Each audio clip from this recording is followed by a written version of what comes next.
Hi friends, ഈ സമയത്ത് ഏറ്റവും വലിയ ന്യൂസ് എന്ന് പറയുന്നത് ഇറാനും ഇസ്രായേലും വെടിനിർത്തലിന് സമ്മതിച്ചു എന്നുള്ള ഒരു പോയിന്റാണ്. വലിയൊരു പ്ലസ് പോയിന്റാണ് വേൾഡിനെ സംബന്ധിച്ച്. കാര്യം US-ന്റെ നെഗോസിയേഷൻ നടക്കുമ്പോഴാണ് ബാക്കിയുള്ള കാര്യങ്ങളൊക്കെ സംഭവിച്ചത്.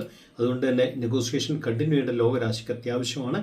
തൽക്കാലത്തേക്ക് വെടിനിർത്തൽ എന്ന് പറയുന്നു, നമുക്കറിയില്ല. അടുത്ത ഏതാനും നിമിഷങ്ങൾക്ക് വീണ്ടും സ്റ്റാർട്ട് ചെയ്യുന്നത് ചോദിച്ചാൽ നമുക്കറിയില്ല. അറ്റ് പ്രസന്റ് വെടിനിർത്തി എന്നുള്ള ആണ് രണ്ട് കൺട്രീസും പറഞ്ഞിരിക്കുന്നത്.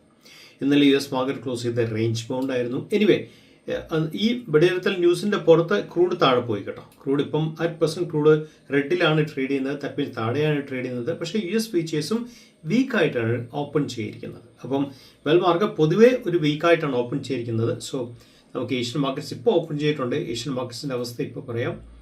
സോ യെസ്, നിക്കി ഓപ്പൺ ചെയ്തിരിക്കുന്നത് സ്ലൈറ്റ് പ്ലസിലാണ്, 60 പോയിന്റ് പ്ലസിലാണ്. And Australian market actually 93 points down ആണ്. That means something like range bound എന്നൊക്കെ വേണമെങ്കിൽ അറ്റ് പ്രസന്റ് ഏഷ്യൻ മാർക്കറ്റ്സിന് നമുക്ക് പറയാൻ സാധിക്കും. ബാക്കിയുള്ള മാർക്കറ്റ് ഒന്നും ഓപ്പൺ ആയിട്ടില്ല. കാരണം ചൈനീസ് മാർക്കറ്റ് ആണെങ്കിലും കൊറിയൻ മാർക്കറ്റ് ആണെങ്കിലും ഒന്നും ഓപ്പൺ ആയിട്ടില്ല. ഇതാണ് കറണ്ട് അവസ്ഥ. ശ്രദ്ധിക്കേണ്ട കാര്യം, നിഫ്റ്റി ഒന്ന് തലമുക്കിയാൽ നേരെ റെസിസ്റ്റൻസ് ആണ്. ദാറ്റ് മീൻസ് അതിനെ ക്രോസ് ചെയ്ത് പോകണമെങ്കിൽ ഹ്യൂജ് ആയിട്ടുള്ള മൊമെൻറ്റം മാർക്കറ്റ് വേണം, വോളിയം വേണം. രണ്ട് കാര്യങ്ങളാണ് നമുക്ക് മിസ്സാവുന്ന കാര്യങ്ങൾ.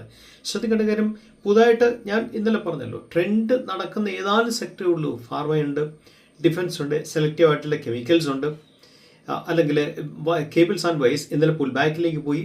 ഇന്നലെ ഒരു ട്രെൻഡ് കയറി എന്ന് പറയാൻ നമുക്ക് ഒരു കാണാവുന്ന ഒരു സെക്ടർ എന്ന് വെച്ചാൽ ഹോസ്പിറ്റൽസ് ആണ്. ഇന്നലെ കുറച്ചുകൂടെ ബെറ്റർ ആയിട്ടുള്ള വോളിയം വന്ന് കുറച്ചുകൂടെ ബെറ്റർ ക്യാൻഡിൽ ആയിരുന്നു ഹോസ്പിറ്റൽ എന്ന സെക്ടറിനെ സംബന്ധിച്ച്. അപ്പോൾ ആ സെക്ടറിനെ കുറിച്ച് കൂടുതൽ മനസ്സിലാക്കാൻ ശ്രമിക്കുക, പഠിക്കാൻ ശ്രമിക്കുക.